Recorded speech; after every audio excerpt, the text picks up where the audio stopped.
خطے پر جنگ کے بادل منڈلا رہے ہیں، ہم جنگ کے لیے ذہنی طور پر تیار ہیں، وزیر دفاع خواجہ آصف بولے۔ پہلگام واقعے کے بعد بھارت نے پاکستان پر بے بنیاد الزامات لگائے، ہم پر جنگ مسلط کی گئی تو بھرپور جواب دیں گے۔ اگلے 2 سے 3 دن اہم ہیں، تینوں مسلح افواج وطن کے دفاع کے لیے تیار کھڑی ہیں۔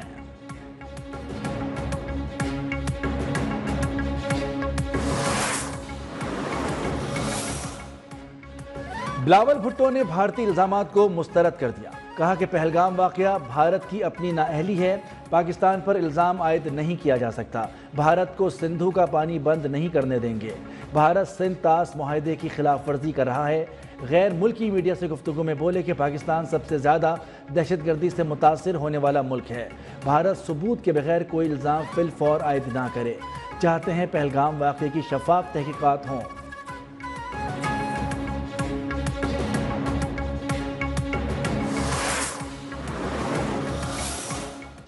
دشمن مکار بھی ہے، چالاک بھی ہے، ہم یہ نہیں کہہ سکتے ہیں کہ وہ خاموشی کے ساتھ بیٹھ جائے گا، وہ کوئی بھی انہونی کر سکتا ہے، کوئی بھی حماقت کر سکتا ہے۔ دنیا جان چکی ہے کہ دنیا بھر کے اندر تمہاری دہشت گردانہ نیٹس موجود ہیں۔ بھارت کی آبی جارحیت کے خلاف حکومت اور اپوزیشن یک زبان، اگر دریاؤں میں پانی نہیں بہے گا تو بھارتیوں کا خون بہے گا، کسی بھی بھارتی حماقت کا منہ توڑ جواب دیا جائے گا۔ نون لیگ کے سینیٹر عرفان صدیقی کا سینٹ میں اظہار خیال، کہا کہ 10 منٹ میں مقدمہ درج کر کے الزام پاکستان پر لگا دیا، دنیا نے بھارت کے جھوٹے موقف کے ساتھ نہیں دیا۔ پی ٹی آئی رہنما علی ظفر بولے کہ مودی حکومت کو ڈرانے کی کوشش نہ کرے، حکومت کوئی کالونی نہیں، ایٹمی قوت ہے، پاکستان پر آنچ بھی نہیں آنے دیں گے۔ فیصل واڈا کا آل پارٹیز کانفرنس بلانے کا مطالبہ، بولے اگر پانی بند کرنے کی دھمکی دی گئی تو پہلا اٹیک پاکستان کرے گا، جنگ ہوئی تو پاک بھارت کی جنگ نہیں، خطے کی جنگ ہوگی۔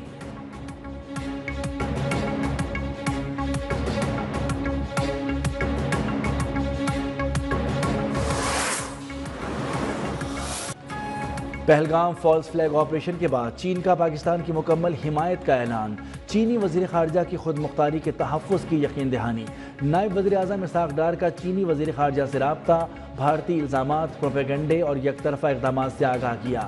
چینی وزیر خارجہ نے کہا کہ پاکستان کی دہشت گردی کے خلاف کوششوں کی مکمل حمایت کرتے ہیں۔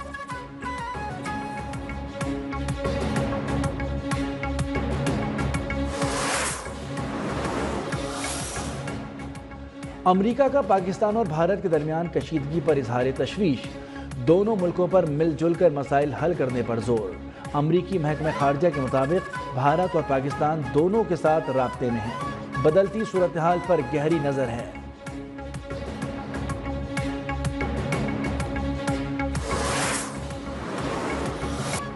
اندرونی خلفشار سے عالمی توجہ ہٹانے کے لیے بھارت کی پاکستان کو جنگ کی دھمکیاں، بھارت پاکستان پر فوجی کارروائی کے لیے کیس بنا رہا ہے۔ نیو یارک ٹائمز نے مودی سرکار کے ناپاک عزائم سے پردہ اٹھا دیا، مودی کا پاکستان کے خلاف اقدامات میں تعاون کے لیے درجنوں ملکی سربراہان سے رابطہ۔ وزارت خارجہ میں سفارتکاروں کو بریفنگ، مختلف ریاستوں کی جانب سے ٹھوس شواہد طلب کرنے پر بھارتی حکام کی آئیں بائیں شائیں۔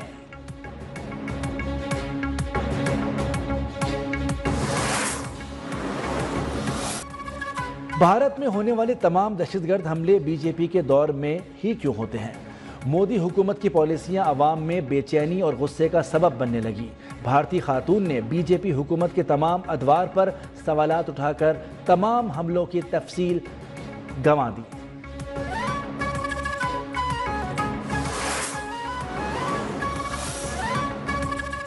پاکستانی فضائی حدود کی بندش سے بھارتی ایئر لائنز کو صرف ایندھن کی مد میں یومیہ تقریباً 21 کروڑ روپے کا نقصان، بھارتی طیارے 2 سے 4 گھنٹے اضافی سفر پر مجبور، ٹکٹ مہنگی ہونے پر مسافر غیر ملکی پروازوں کو ترجیح دینے لگے۔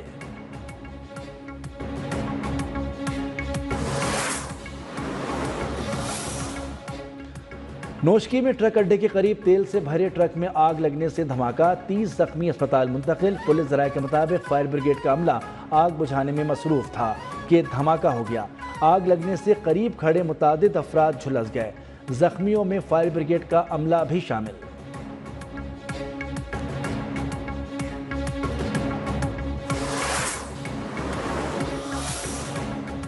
لاہور میں گرینڈ ہیلتھ الائنس کا دھرنا جاری، مظاہرین کا وزیر اعلیٰ سیکریٹریٹ کی جانب مارچ، پولیس کے ساتھ جھڑپ۔ جی ایچ اے کا کل سے صوبہ بھر کے سرکاری اسپتالوں میں آپریشنز نہ کرنے کا اعلان۔ ترجمان ڈی آئی جی آپریشنز کے مطابق پولیس مظاہرین کے ساتھ تحمل سے پیش آ رہی ہے۔ مظاہرین قینچی، سرنجیں اور دیگر آلات سے پولیس پر حملہ آور ہو رہے ہیں۔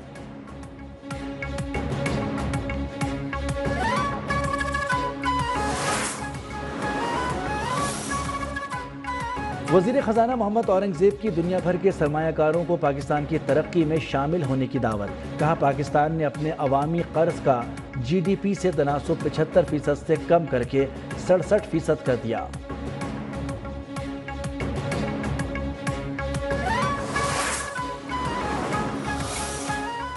بجلی مزید سستی ہونے کا امکان، سہ ماہی ایڈجسٹمنٹ کی مد میں بجلی 1 روپے فی یونٹ سے زائد سستی ہونے کا امکان۔ صارفین کو مجموعی طور پر 51 ارب 49 کروڑ کا ریلیف ملے گا۔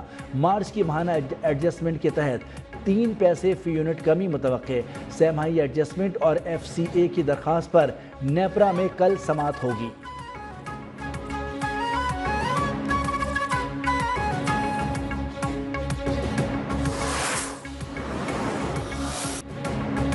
میدانی علاقوں میں گرمی کی لہر برقرار، دادو اور نواب شاہ میں پارہ 44، سکھر میں 41 ڈگری تک جا پہنچا۔ ملتان اور بہاولپور میں بھی درجہ حرارت 40 ڈگری سے اوپر چلا گیا۔ لاہور میں درجہ حرارت 40 اور کراچی میں 38 ڈگری ریکارڈ۔